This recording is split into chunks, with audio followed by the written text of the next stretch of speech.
رمضان شریف کی پہلی نشست میں ایک تو ہمیں اپنی عبادت کو، اپنے نوافل کو، اپنی نماز کو مضبوط کرنا ہے. کوشش کریں قضا نمازوں پر بھی توجہ دی جائے.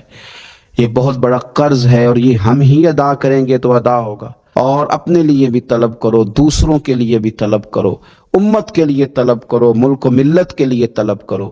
تو قرآن حکیم میں اللہ تعالیٰ نے فرمایا ہے کہ والذین آمنوا اشد حبا للہ، فرمایا وہ لوگ جو ایمان لائے وہ اپنے رب سے شدید محبت کرتے ہیں. وہ جب اپنے رب کی نعمتوں کو یاد کرتے ہیں، جب وہ اپنے مالک کے احسانات کا تصور کرتے ہیں، جب وہ اپنے رب کے بے پایا کرم کی طرف دیکھتے ہیں تو اپنے مالک سے شدید محبت کرتے ہیں. اور جب وہ اپنے مالک سے اس قدر زیادہ بڑھ کے محبت کرتے ہیں تو پھر وہ ان سب تقاضوں کو پورا کرنا چاہتے ہیں، ان سب چیزوں کی طرف بڑھنا چاہتے ہیں جو انہیں اللہ تبارک و تعالیٰ کی محبت کی طرف لے کر کے جاتی ہیں.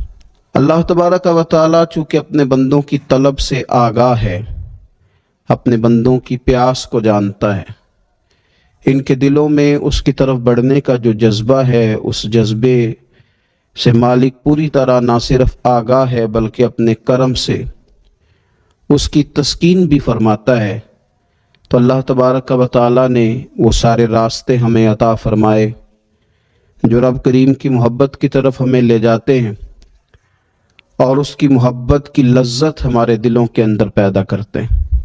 جب اہل ایمان اللہ سے بڑھ چڑھ کے محبت کریں اور اپنے مالک کی طرف وہ سب سے زیادہ اپنے قدموں کو، اپنے دلوں کو، اپنی توجہ کو بڑھائیں تو انہیں کچھ کام ایسے ہیں جو زیادہ کرنے چاہیے.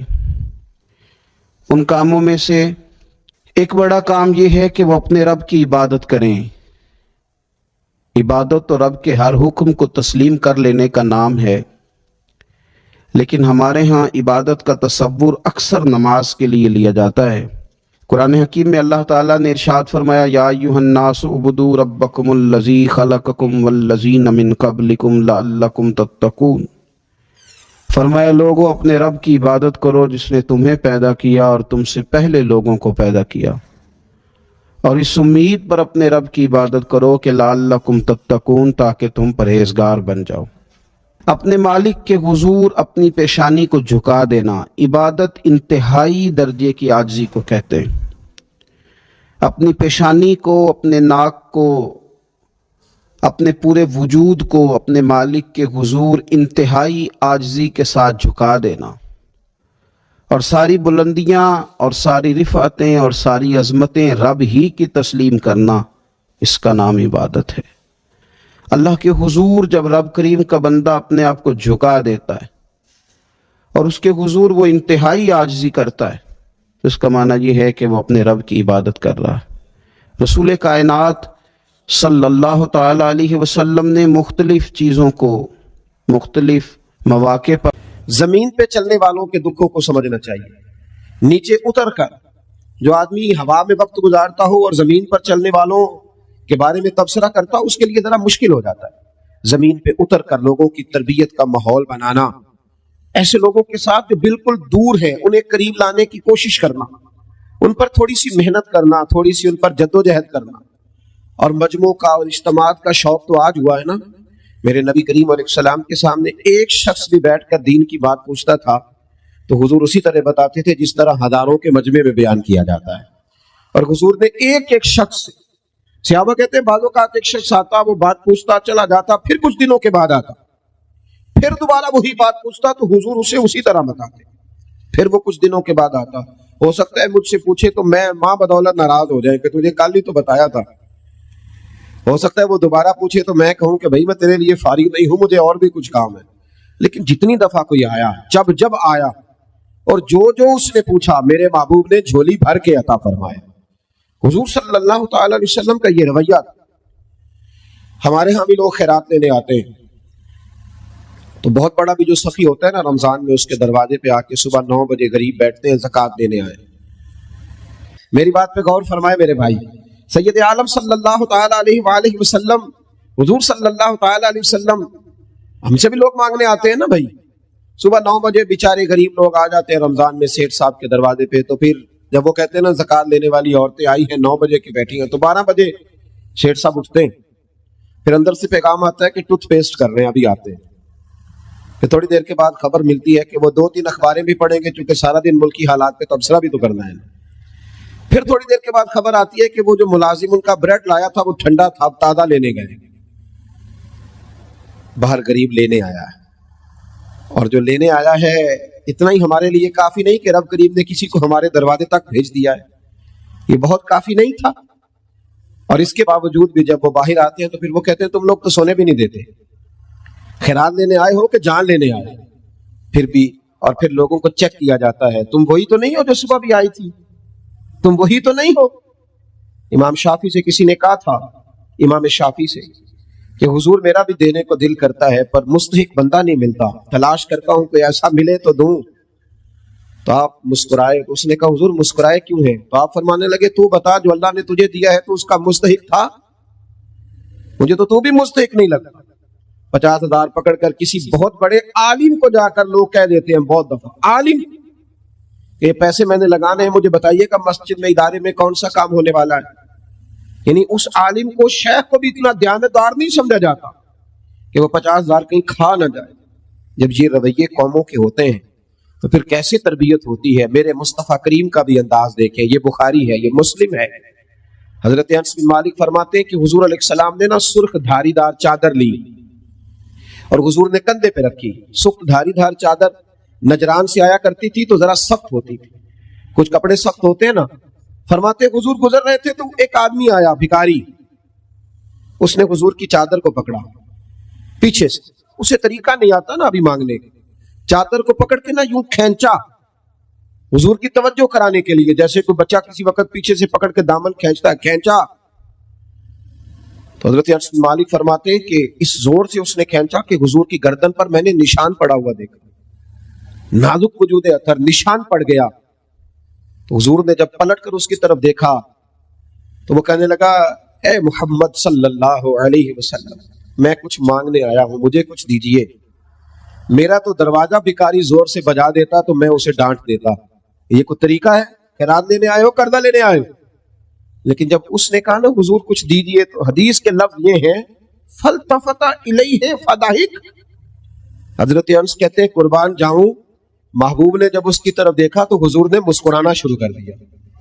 یہ بڑا مشکل کام ہے کہ کوئی گلے میں چادر ڈال کے کھینچے اور انسان مسکرائے، لیکن بریلی کے امام فرماتے ہیں جس کے گچھے سے لچھیں جڑے نور کے، ان ستاروں کی نزہت پہ لاکھوں سلام، ان کے خطبے کی ہیبت پہ بے حد درود، اور ان کی باتوں کی لذت پہ لاکھوں سلام، اور جس کی تسکین سے روتے ہوئے ہنس پڑے، جس کی تسکین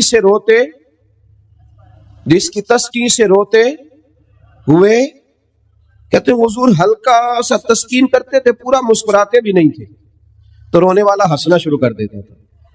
تب یہاں ایک سوال پیدا ہوتا تھا کہ وہ تسکین تو پھر حضور کبھی کبھی کرتے ہوں گے نا، یعنی وہ موج تو کبھی کبھی آتی ہوگی، تو اعلیٰ حضرت نے اگلے مصرے میں اس کا جواب دے دیا، فرمانے لگے ایسا نہیں تھا کہ پھر لوگوں کو انتظار کرنا پڑتا تھا کہ حضور مسکرائیں گے تو روتے ہوئے ہنسیں گے، فرمایا نہیں، جس کی تسکین سے روتے ہوئے ہنس پڑے اس تبسم کی عادت پہ لاکھوں سلام۔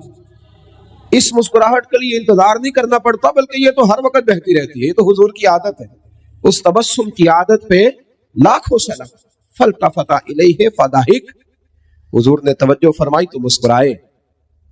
اس نے گلے میں چادر ڈال کے کھینچا ہے تو نبی پاک علیہ السلام نے فرمایا 2 پہاڑیوں کے درمیان جتنی بکریاں کھڑی ہیں ساری ہی اسے دے دو، ساری۔ اب وہ شخص حضور کی تعریف کرنے لگا، اب اس نے حضور سے ادب سیکھا۔ ہم لوگ جب تھوڑا سا کسی کو سکھانے کا موڈ بنائیں، ہمارے ہاں سکھانے کا موڈ نہیں ہے، ہمارے ہاں تو آدمی کو بے ادب قرار دے دیا جاتا ہے۔ ہم کسی شخص کی تربیت نہیں کرتے بلکہ اس کو کہتے ہیں تجھے پتا نہیں ہے چلنا کیسے تھا، آنا کیسے تھا، بیٹھنا کیسے تھا؟ بھئی آپ پہلے سکھا لیں، تعلیم دے لیں، اس کو پہلے آپ باخبر کریں، اس کے بعد اگر کبھی جھڑکنا ہو اپنے شاگرد کو، بیٹے کو، سلسلہ طریقت میں آنے والے کو آپ تنبیہ کر سکتے ہیں، لیکن لوگوں کو اس رویے کے ساتھ۔ بڑی خوبصورت حدیث لکھی ہے قاضی اجاز رحمۃ اللہ تعالی علیہ نے شفا شریف میں، بڑی خوبصورت،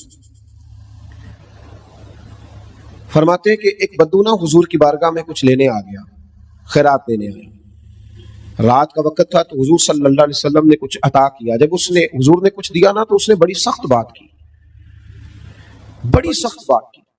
حضور نے کچھ دیا تو کہنے لگا کہ یا رسول اللہ صلی اللہ علیہ وسلم میں نے تو بڑی تعریف سنی تھی, معاذ اللہ ثم معاذ اللہ نقل کفر کفر نہ باشد. کہنے لگا میں نے تو بڑی تعریف سنی تھی, آپ نے تو کچھ بھی نہیں دیا. حالانکہ حضور تو جس کو ایک قطرہ عطا کرے اس کی تو نسلوں کی بھوک بھی ختم ہو جاتی ہے. لیکن دیہاتی تھا نا, ان پڑھ ہے, ابھی بدو ہے, آداب نہیں جانتا. میں نے تو بڑی تعریف سنی تھی, تو یہ آپ کیا دے رہے ہیں, یہ آپ نے کیا کیا؟ حضرت عمر فاروق رضی اللہ تعالیٰ عنہ موجود تھے تو جناب عمر نے تلوار پر ہاتھ رکھا, اس بے ادب کو قتل کریں گے. حضور نے فرمایا عمر ٹھہر جا, جلدی نہ کر. حضرت عمر فاروق رضی اللہ تعالیٰ عنہ کہتے حکم پا کے میں ٹھہر گیا تو حضور نے اس بدو کا دامن پکڑا, حضور گھر لے گئے. گھر لے جا کے حضور نے اسے کچھ اور دیا. فرمایا آپ کیا خیال ہے؟ کہنے لگا تھوڑا اور مل جائے تو اچھا ہے. حضور نے تھوڑا اور دیا, پھر اور دیا, پھر اور دیا. اب تنگی یہ داماں پہ نہ جا, اور بھی کچھ مانگ.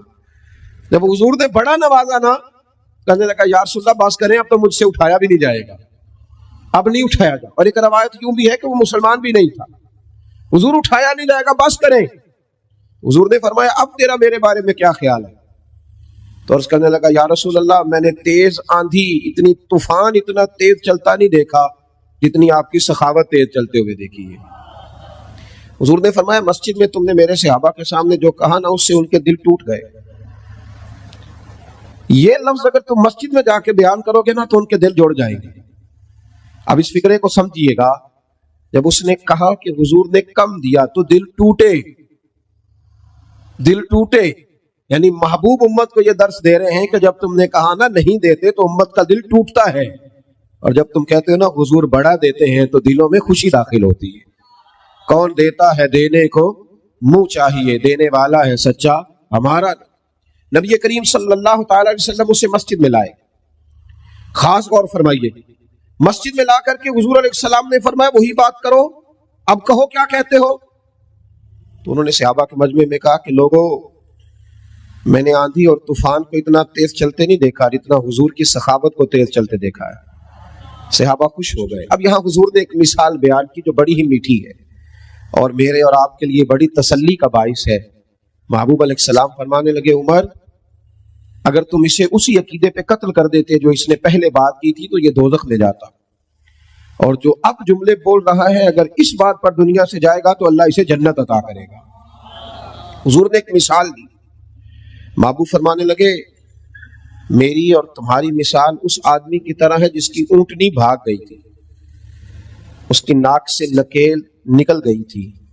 بہت سارے لوگ اس کو پکڑنے کے لیے دوڑے, کوئی اسے نیزہ مارتا تھا, کوئی ڈنڈا مارتا تھا, کوئی چھڑی مارتا تھا. اونٹنی وہ جیسے جیسے لوگ پکڑنے کے لیے بھاگتے تھے وہ بدکتی تھی, آگے جاتی تھی, حتیٰ کہ وہ لہو لہان ہو گئی, تھک گئی, پریشان ہو گئی. محبوب فرمانے لگے پھر اچانک اس کا اپنا مالک آ گیا, اس اونٹنی کا اپنا مالک آیا اور لوگوں سے کہنے لگا پیچھے ہٹو, یہ تم نے میری اونٹنی کا کیا حال کیا. اس نے تھوڑا سا چارہ زمین سے اٹھایا اور جیسے ہی اونٹنی کو دکھایا وہ دوڑتی ہوئی آئی, دوڑتی ہوئی مالک کے پاس آئی. اس شخص نے اس کی پشت پر ہاتھ پھیرا بغیر کسی کی مدد کے.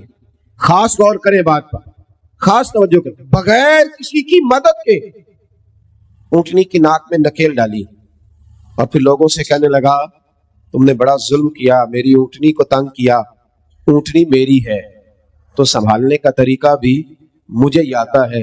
گویا حضور فرمانے لگے امت بھی میری ہے, یہ امت میری ہے تو سنبھالنے کا طریقہ بھی مجھے ہی آتا ہے. رب حبلی امتی کہتے ہوئے پیدا ہوئے تو حق نے فرمایا کہ بخشا الصلاۃ والسلام.